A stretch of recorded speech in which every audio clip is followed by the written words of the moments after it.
Most golfers have is when they go out to the driving range, they pay more attention to the full swing than to the other shots in the game. And we're going to use a graphic to help illustrate how the different types of shots are used in the game. A typical round of golf, for instance, would consist of 40% full swings, 60% short shots. Of those short shots, 30% of them would be putts, 10% of them would be chip shots, 10% would be pitch shots, 5% sand, and then the remaining 5% would be specialty shots, such as shots out of the rough, uneven lies, and trouble shots. Now, your practice session should be set up in the same manner. In other words, paying attention to all of the different shots in the game. Now, I'm going to take you through my own practice session, and the most important part is putting. We're going to start with that.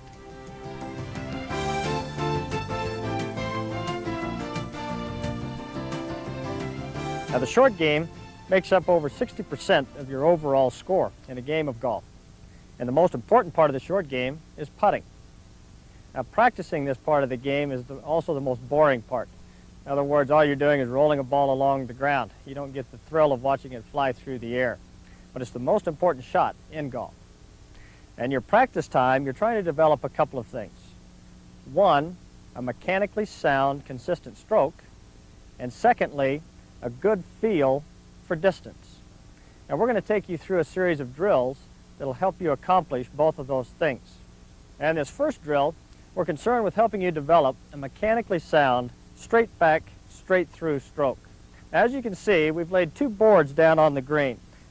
We're keeping these parallel, and they form a little channel. As we set up within the channel, you need to leave about 1/4 of an inch distance between the toe and the heel of the putter. Now, the object here is to make the putter head travel straight back and straight through, keeping the putter head always within the channel. Any deviation, in other words, going back inside or coming through to the outside, you'll touch the sides of the board. So in our practice, we're concerned with keeping the putter head within the channel, and this helps us develop the feel of a straight back, straight through stroke. Now, you don't necessarily need to go at a target here.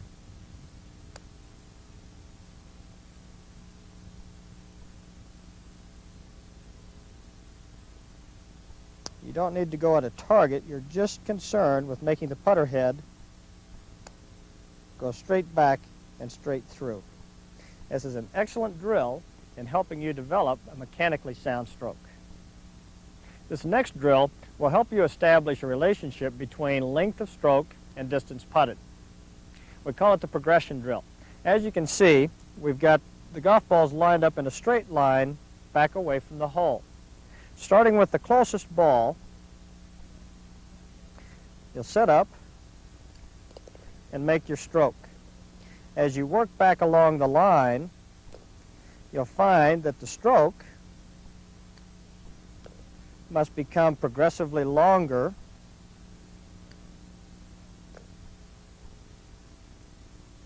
in order to roll the ball to the hole.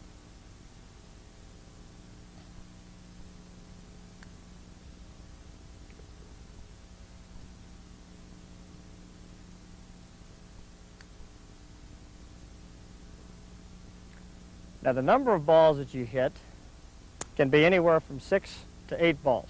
But this is an excellent drill for you to use just prior to going out onto the golf course.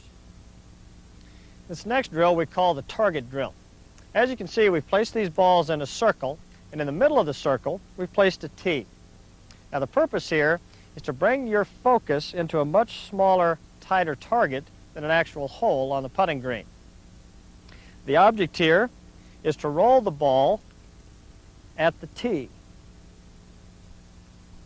And because it is so much smaller than an actual cup, anything that is close to the tee would be acceptable. What we're trying to do here is really get a feel and a look for lining up the putter blade directly at the tee and making a stroke that goes through toward that tee. As you go around the circle, take the time to line up to each one and really make that stroke follow through toward the tee. Now obviously you would continue on around the circle until you've putted all of the balls at the tee. Now this is an excellent drill for creating target awareness, and it also will help your confidence, because once you go out onto the golf course, it makes the hole look much bigger. We call this final drill the lag drill. And the purpose of this is to get you to establish a feel for the length and pace of stroke for your longer putts. Now, if you'll find a spot on your putting green that gives you a long distance from fringe to fringe, you would then try to putt the ball simply to the other fringe. What we're trying to do is just lag the putt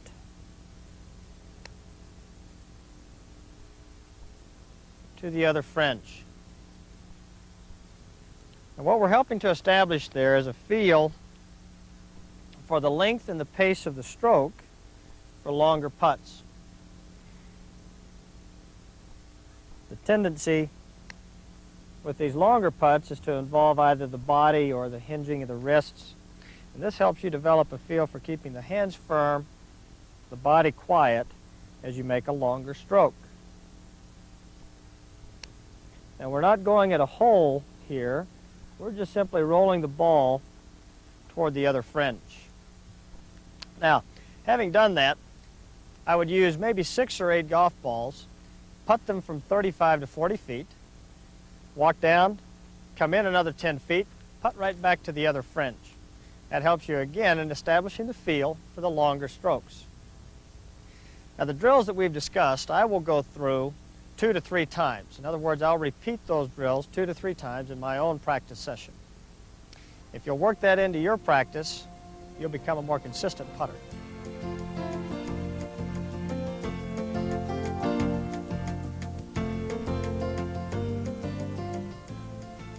Now I know none of you intend to ever get into the bunkers, but when that happens out on the golf course, you need to work this into your practice session so you're efficient at getting out of them.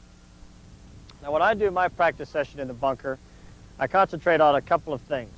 One, getting a feel for hitting sand instead of the ball. With a bunker shot, it's important that we're tossing sand and not making club ball contact.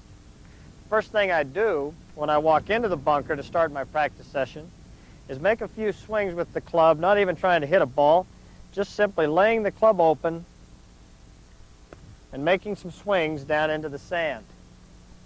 Now by laying the club open, I get a feel for the bounce sole on the wedge, helping the wedge come up off of the sand. The second thing I will do is go ahead and square that club face and make a few more swings down into the sand and feel the difference of having the leading edge enter the sand. That really makes the wedge dig.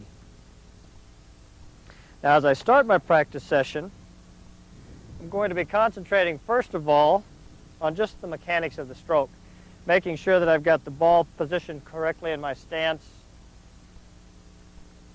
and just making a few swings, getting the ball out of the bunker. I'm also very careful that I give myself the kind of a lie for the technique that I'm practicing. Right now I'm working on the ball setting up on top of the sand, so I want to make sure that I give myself the kind of a lie where the ball sets up on top. Now depending on your skill level, you'll want to set some specific goals. And when I'm practicing out of the bunker, my goal is to get 8 or 10 shots within 8 to 10 foot of the hole. In other words, I like to have the chance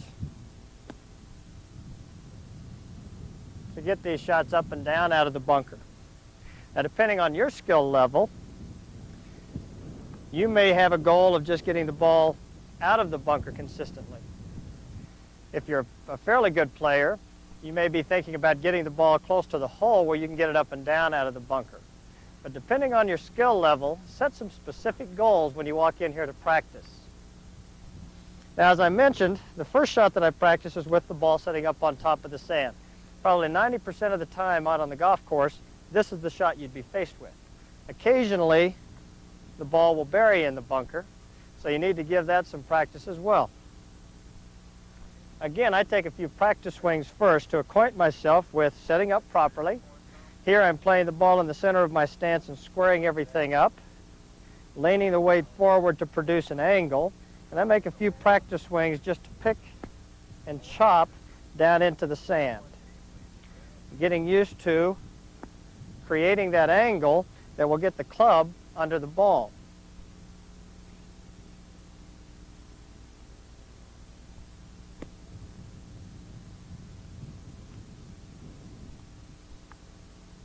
Now, I don't practice that shot nearly as much as the ball setting up on the sand.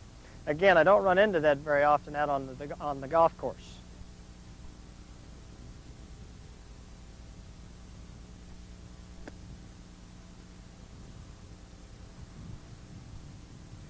But if you practice this part of the game, you'll find that it won't be nearly as penalizing to you in play.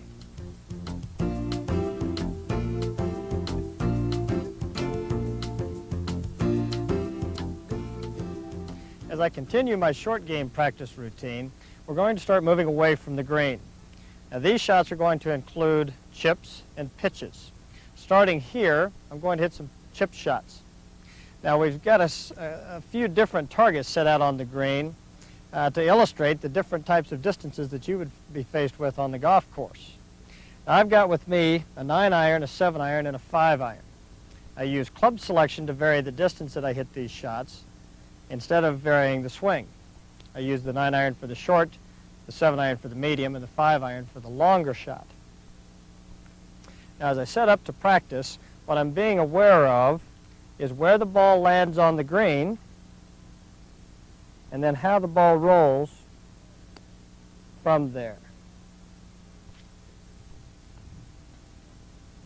When I first start my practice session, I'm very aware of the mechanics of the stroke. In other words, setting up properly, getting the ball in the center of my stance, leaning my weight forward and de-lofting the club, and from there allowing the club to work up and down to catch the bottom of the ball.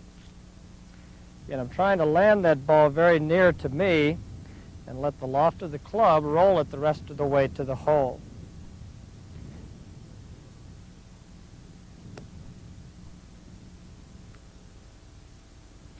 Now, I'm not going to just get stuck practicing just one hole, so I'm going to move on to the medium target now. I'm going to use a 7-iron. Again, being aware of the mechanics, setting up properly, a few practice strokes to get the feel of the length required. Still trying to land this ball just a couple of paces on the green and let the loft of the club roll the ball the rest of the way to the hole.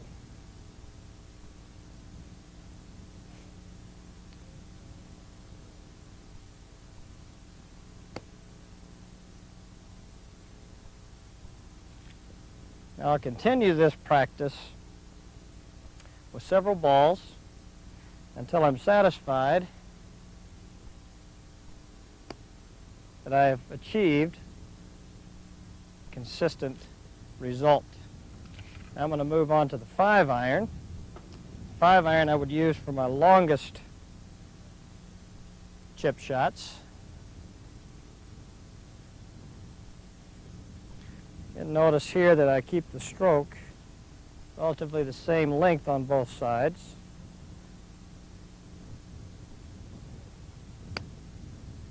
I'm just relying on the club itself to roll the ball the required distance.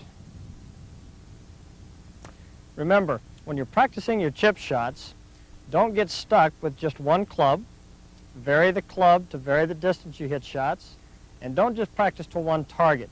You're going to be faced with varied lengths of chip shots out there on the golf course, so you need to develop a little feel for how the different clubs react. Now, once you've achieved a satisfactory result with your chipping practice, it's time to move on to pitching.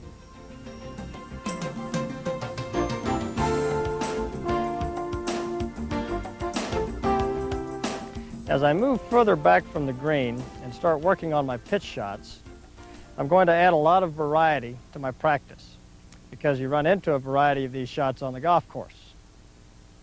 Now, I'm not only going to vary the length that I hit these shots, I'm going to vary the trajectory as well.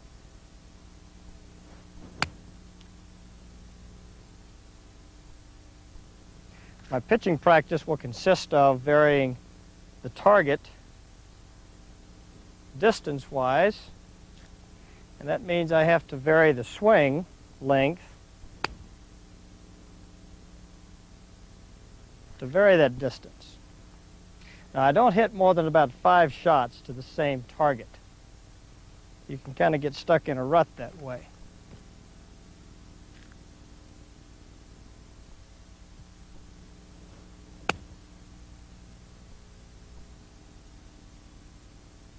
One of the things I'm trying to develop is a sense for the length of the arm swing and what kind of distance that produces with the shot. In other words, the longer the arm swing,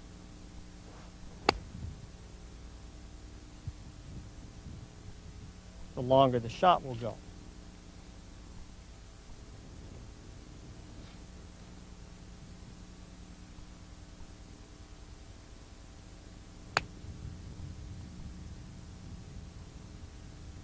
Now, you're also going to be faced with a variety of different green shapes on the golf course. In other words, sometimes you'll have to be hitting balls up high, up over bunkers or ponds, and trying to set the ball down softly. Other times there won't be any hazards in front of you, and you'll have plenty of green to work with, and you'd want to pitch that ball and run it. So work on those types of shots in your practice routine as well.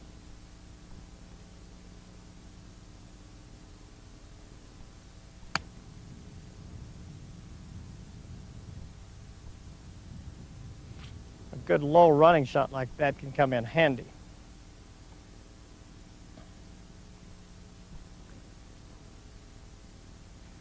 I'm going to lengthen the stroke a bit.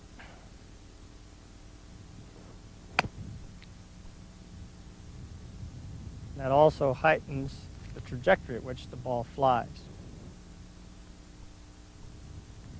Remember, as you're making your pitch shots, vary the length of the shots and vary the trajectories. You want to be able to fit those patterns into all of the different shots you'll be faced with on the golf course.